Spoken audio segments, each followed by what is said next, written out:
uranium. Of course it's Wyoming, and an antelope has to race across the road right in front of us.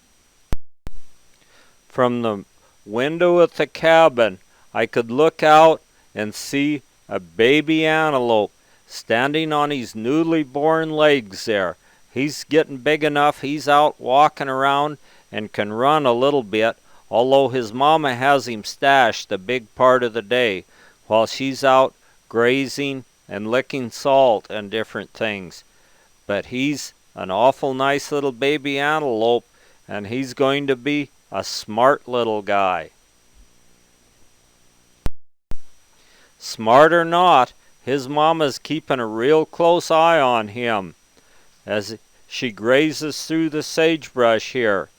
The baby antelope looks over and sees Mama and says, "Hey, isn't it about dinner time?" But Mama seems to say that it isn't dinner time yet. Just run along and play, and don't bother me. I'm eating a little bit of grass here.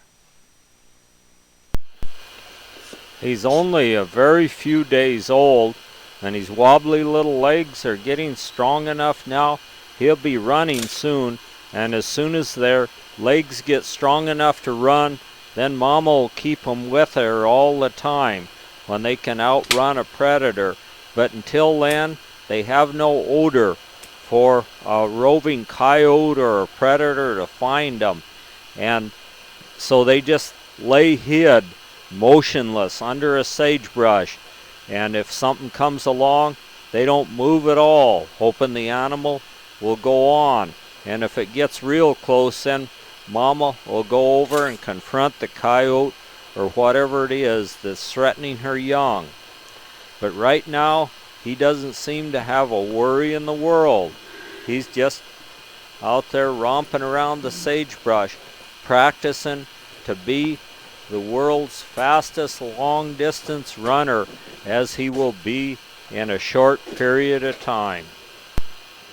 In time, he'll be a handsome buck like these guys, with the polished horns and the ability to run fast and romp around with the other guys here, playing a little bit of games, practicing up for the rut this fall. The bucks have all been chased out of the herd, out of where the does are, while they have their young. But as soon as the young get big enough to run with the does, then they'll all join a herd and run together. But this whole little bunch are all bucks. Some of them small bucks and others large. It would sure be nice to go for a hike now, and we decided a nice place to hike would be up along the banks of New Fork Lake, since there are scads of wild flowers in bloom that we can pass along and watch. We sign in to the wilderness area before proceeding on our hike. We walk along a forest trail for the first part of the hike, with numerous wild flowers in bloom, as we make our way up along the edge of New Fork Lake. After a little bit, we get up here and we cross over a natural dike that has been made when the glaciers melted here many, many years ago.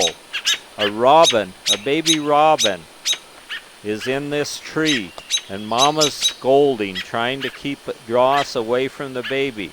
He's big enough to be out on the limbs. After we crossed over the dike, we saw something take off ahead of us.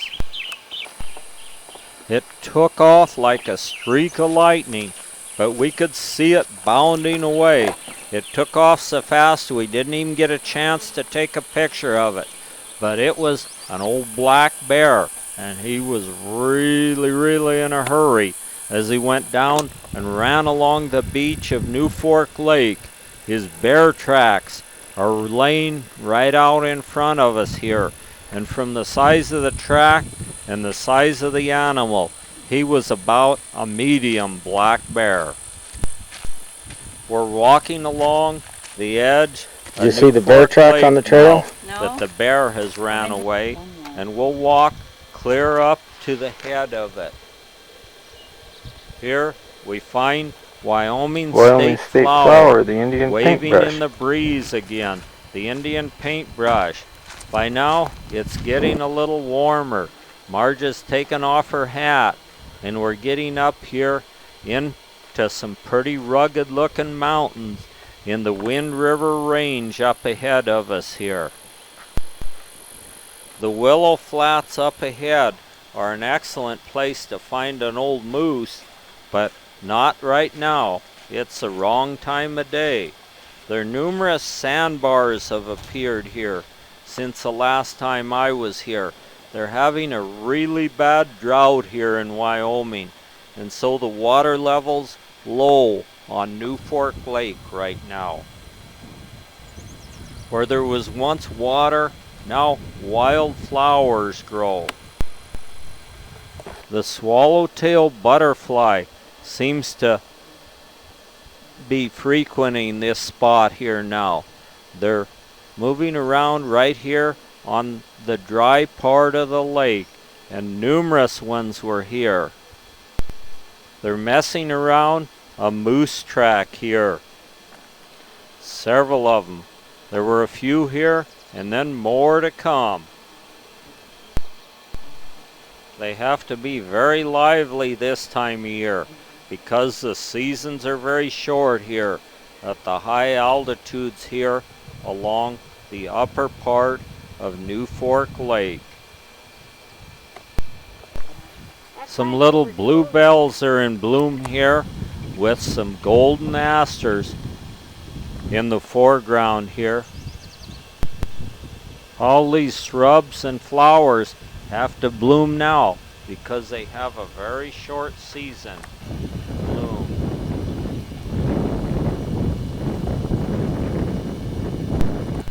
Some little flocks with their delicate little propellers of flowers. The daisies and asters are also taking advantage of the sunshine for a short period of time to bloom. The elk thistle yet to bloom has pushed its way up through the ground and is just about to get ready to bloom. But now it's time we're going to turn around and head back to the cabin. Back along the trail along New Fork Lake again. As we get back to the vehicle and head back home, we look across at the Wyoming range and see a major forest fire is starting to burn here. It's really early for a forest fire, but it's been really super dry here. They claim here at the first part of June it's as dry as it should be in August. The forest fire has turned the evening sunset red as the sun tries to set over the fiery horizon. We haven't been fishing yet, and so today looks like a good day to go fishing. We go up to the headwaters of the Green River and take our canoe along. We're going out on Dollar Lake and test the water and see if it's good for a fish. We've already unloaded the canoe, and I'm getting a little last-minute fishing gear ready to go. We'll put the canoe in, and we'll be out fishing within a matter of minutes. As soon as we take to the water, we see a bald eagle sitting on his perch there, high on top of an old pine snag. He's wondering where his fish is and who's going to catch it for him. He sits there waiting and finally decides it's useless and takes the wing. But just as soon as he's gone, Marge has one on here as it's fighting here in Dollar Lake. Oh, he's a nice one. Yeah, he's alright. I'll hold him up for you. He's the biggest one we've caught so far. Okay. Is he up to the... He's coming. See him?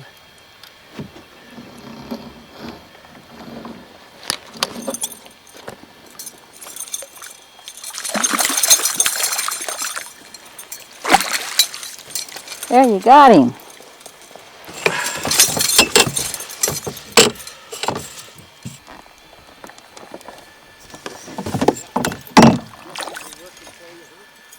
Yeah.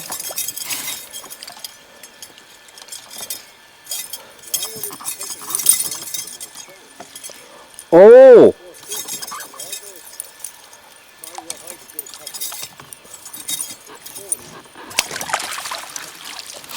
There you go. Okay, he's still on. He's sure not fighting. Here, I'll just bring him right into the net. That was an easy catch.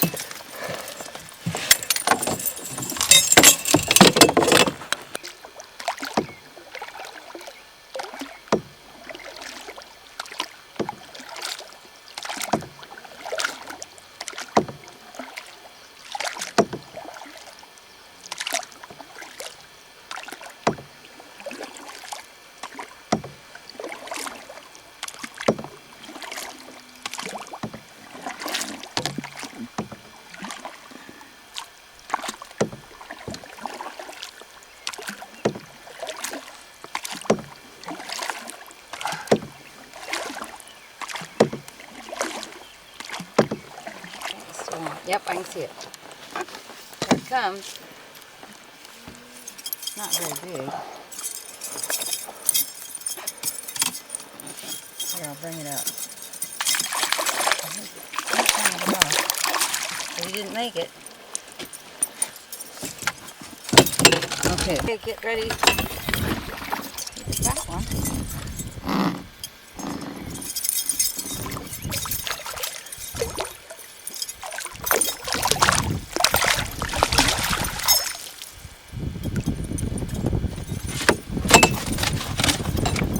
Okay. The fishing was fantastic, and within a minute, both of our stringers had a limit of 6 fish on them. So we load the canoe up and get ready to head back down to the cabin. I'll take an extra couple minutes to tie another rope or two on the canoe. I don't want to have to stop midway down and wrestle that canoe back on the vehicle. So I'll tie it on good now, here in the shadow of the Wind River Mountains at Dollar Lake. Kendall Warm Springs Dace. This is the only stream in the world where the dace is found. These fish developed into a distinct species when travertine deposits, which formed the waterfalls, isolated them from the river. The largest fish grow to be 2 inches long.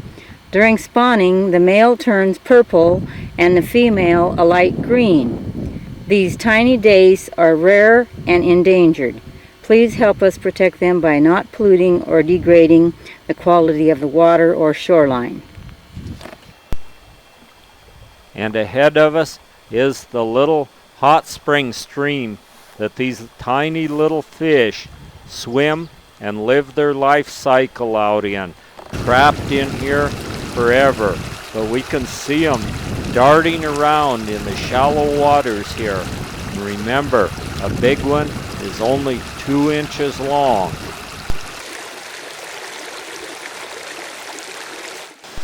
We walk down and look at the travertine deposits that have isolated these fish here for centuries. There's a waterfall going into the Green River, so no fish can come up or go down very easily.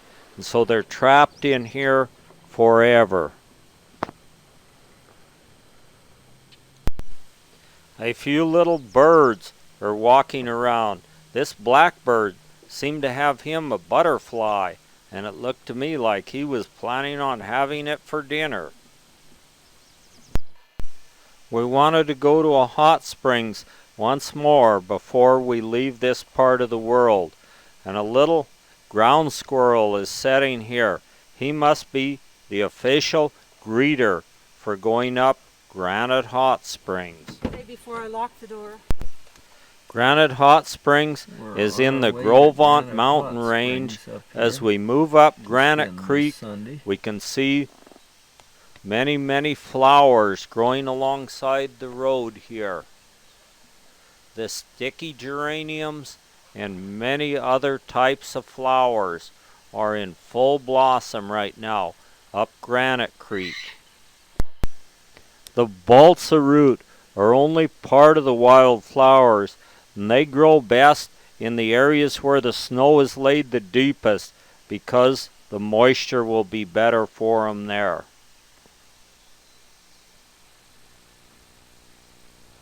The larkspur are blooming their heads off here in the flower beds of nature.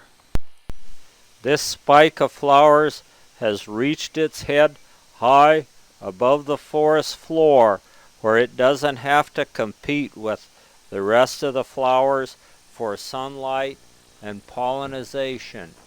The sticky geranium are everywhere. Some beaver have chose a spring alongside Granite Creek here to build their beaver dam and house, and this dam and house have been here for many years.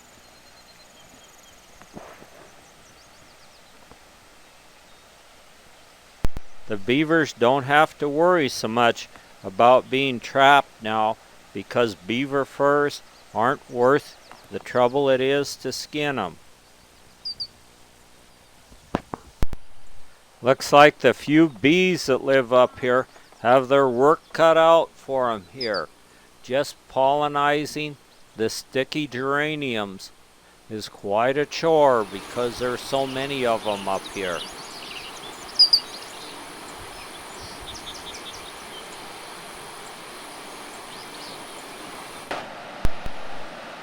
Then we reach Granite Creek Falls. We look at some of the flowers here and then walk down to look at the falls themselves.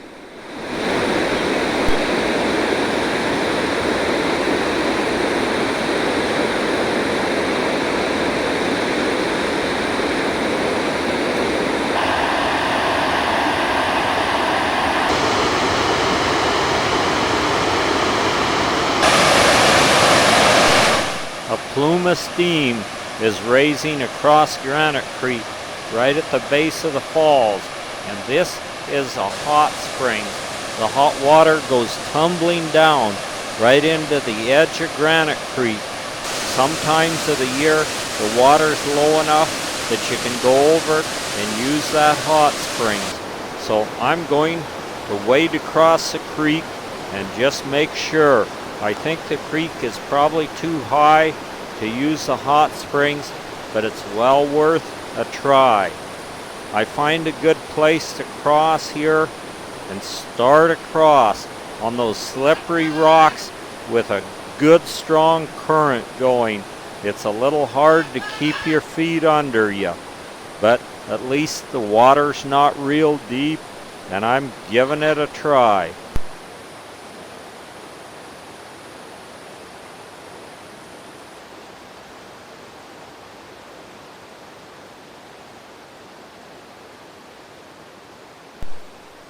A little dousing in nice cold Granite Creek never hurt anybody. It's quite invigorating, and it looks like I've made it across.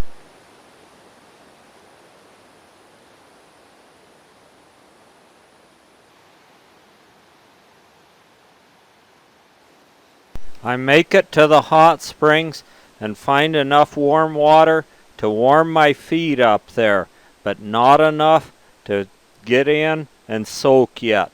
It'll be later in the summer before this is fit to use. A crew from the Dude Ranch is getting ready to go up and fix the trail above the hot springs. They've got a good mule and they say he wants to go up and do some work. An alpine fir reaches its top high in front of the Rocky Mountains. We get to the hot springs, unload a few things, and then we'll hike up across the creek to the hot springs pool. And there it is, the old hot springs pool up here. It was made in 1933 by the CCCs, so it's kind of an old pool, but it still works and it's looking good.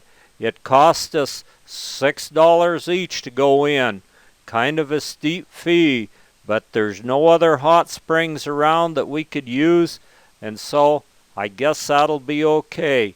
But at least it's deep enough I can swim a little bit in it here. A beach ball has found its way over under the source, and there it sat, just whirling round and around under the hot water as it comes tumbling in. We go past another beaver dam on our way back with its typical beaver house out in the creek. A few antelope are messing around in front of the cabin. Some pretty nice bucks here, it looks to me like.